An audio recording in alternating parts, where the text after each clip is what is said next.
Now let's understand the change in basis and how exactly it's going to impact a certain position. Let's understand it through a simple example. Now imagine a firm in June 2021 wants to purchase 25,000 pounds of aluminium in December 2021. So this you can say is their target month. And a company is going to use a long hedge because we know that whenever we have to procure something, we go in for a long hedge position. The June spot and the December futures prices at that time are 2.5 and 2.7 respectively. Now we'll take two scenarios. So the first scenario is where the basis is going to converge to zero, and we'll take the other scenario whereby we observe a strengthening and weakening of basis. So let's understand this through a simple workings which are given here. So plotting the spot and futures prices as given. So we are given 2.5 and 2.7, which goes into which is precisely these two numbers, 2.5 and 2.7 under June 2021.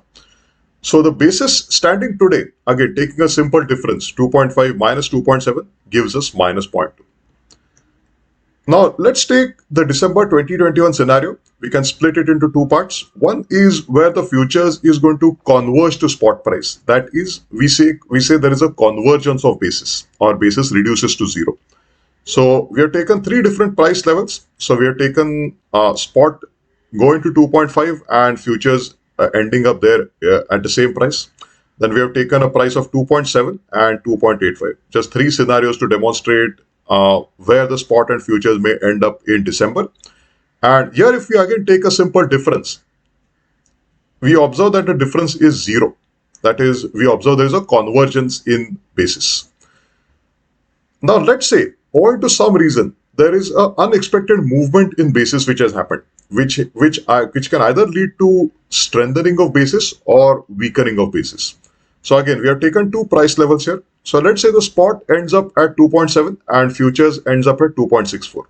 So there is a difference of 0.06. This is what we call as basis strengthening. Second scenario is basis weakening.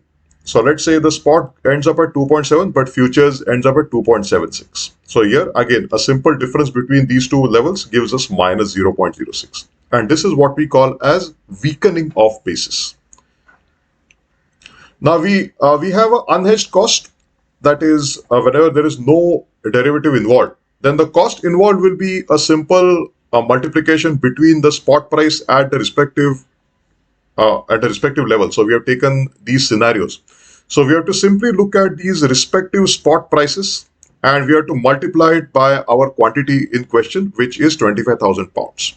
So to get to minus 63750, we simply take a product of 2.55, which is the spot price in December 2021, multiplied by 25,000 pounds, which gives me minus 63750. Likewise, for getting 67,500, we do 2.7 into 25,000, and similarly for the third scenario as well. Same thing gets repeated for the unexpected movement in basis as well. So we take the spot price of 2.7 and we multiply it by 25,000 pounds, which is the quantity in question, and we come up with minus 67,500. So this is what we call as the unhedged cost, or whenever the derivative is not present. Now we study the long hedge position, and finally we are going to combine the two. So when I say combine the two, I will be combining the underlying along with the derivative in order to arrive at a net cost. So that's where we are going to. So looking at at scenario one, whereby we see a convergence of basis, then let's calculate the futures gain or loss per pound. So we simply take a difference. So we know that the futures price at the start in June 2021 was 2.7. And the futures price for December 2021 in this very first scenario, whereby we see a level of 2.55.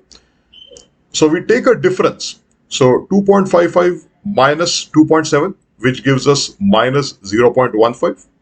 So this is per pound. Now our quantity in question is 25,000 pounds. So this difference of minus 0.15 is multiplied by 25,000, which gives us a value of minus 3750 US dollars. Now, if we add the two, that is the unhedged cost of minus 63750 plus 37,500. So if I add A, and B, I come to minus 67,500, which becomes the net cost. A similar approach will be applied for the other two levels, 2.7 and 2.85. So let's go through the 2.7 scenario. So again, we compare 2.7 versus the earlier futures price, which was 2.7. Now again, by simply taking a difference, we observe that the value is 0 because the levels are the same. So the futures gain or loss per pound is 0. So naturally, the futures gain or loss on the position also will be 0 because it's a simple multiplication, 0 into 25,000, which gives us a 0 here as well. So adding 0 plus 67,500 gives us this end result. And similarly, we do it for the third scenario as well, whereby we get 67,500. So we observe that whenever there's a scenario whereby there is a convergence in basis, we end up with the exact same amount. So we ended up with minus 67,500 in all of these three scenarios. However, this will not be the same if we observe an unexpected movement in basis. So if we observe a strengthening or weakening of basis, that scenario will be different. So let's understand those. So focusing on the basis strengthening portion. So first calculate the futures gain or loss per pound.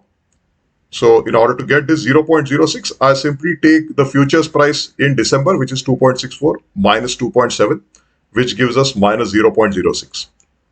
To calculate the entire position-wide number, we take 0.06 multiplied by 25,000 pounds, which is the quantity in question, which gives us minus 1,500.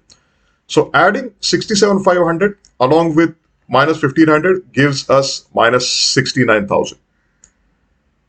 Now let's take the basis weakening scenario.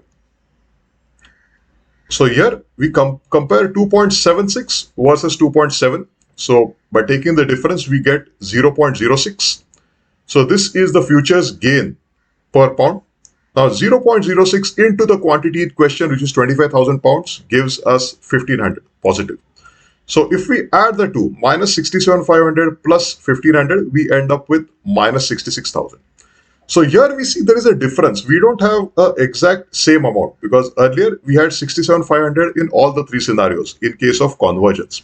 But whenever there is no convergence or whenever there is unexpected movement in basis, we see a difference. So we have two levels.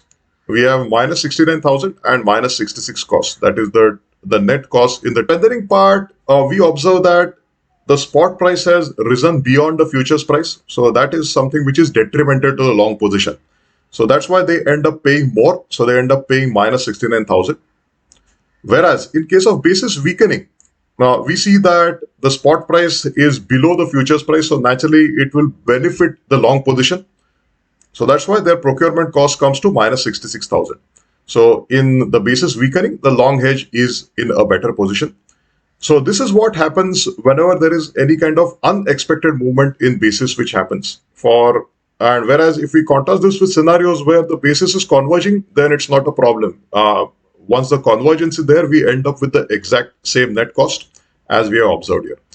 So this example helps us understand how exactly basis is going to have an impact whenever one is taking a certain futures position in order to hedge a certain portfolio position.